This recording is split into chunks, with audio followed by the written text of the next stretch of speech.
Ce mardi soir, 12 avril, les dirigeants des caisses Desjardins de Saint-Raymond-Sainte-Catherine et ceux du centre de Portneuf ont tenu leur assemblée générale annuelle. Du côté de Saint-Raymond-Sainte-Catherine, la présidente du conseil d'administration depuis 2009, Mme Martine Frenette, a annoncé qu'elle ne sollicitait pas un nouveau mandat à la présidence et qu'elle se retire du conseil d'administration de la Caisse. Écoutons un extrait de son allocution. J'ai débuté chez Desjardins il y a de cela 22 ans, en 1994, et sur cette période, j'ai été présidente 17 ans.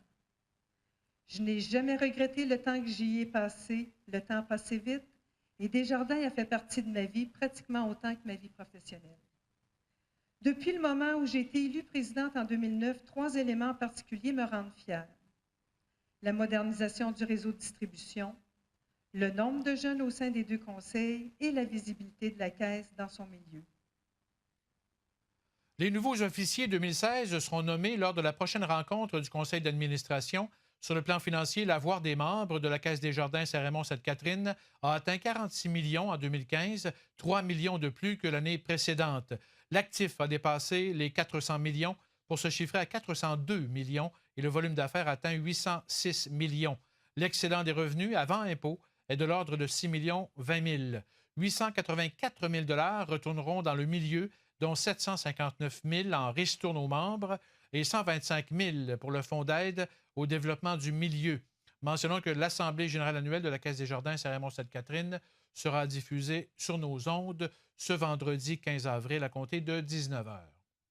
Du côté de la Caisse Desjardins du centre de Portneuf, l'année 2015 aura été marquée par le regroupement avec la Caisse de Donnacona ainsi que la relocalisation du centre de services à Saint-Basile.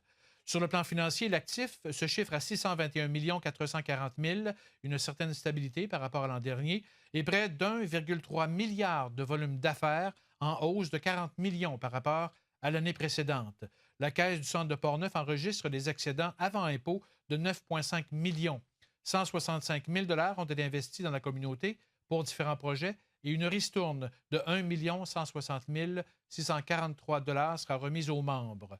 Le conseil d'administration a décidé de retirer le guichet automatique situé à Notre-Dame de Portneuf en raison de sa faible fréquentation et de la proximité d'un autre guichet automatique, en plus de la fin du bail de location de 5 ans qui se terminera en juillet prochain avec la coopérative santé de Portneuf-Saint-Basile. Pour tous les détails, vous pouvez consulter le rapport financier disponible sur le site web de la Caisse du centre de Portneuf.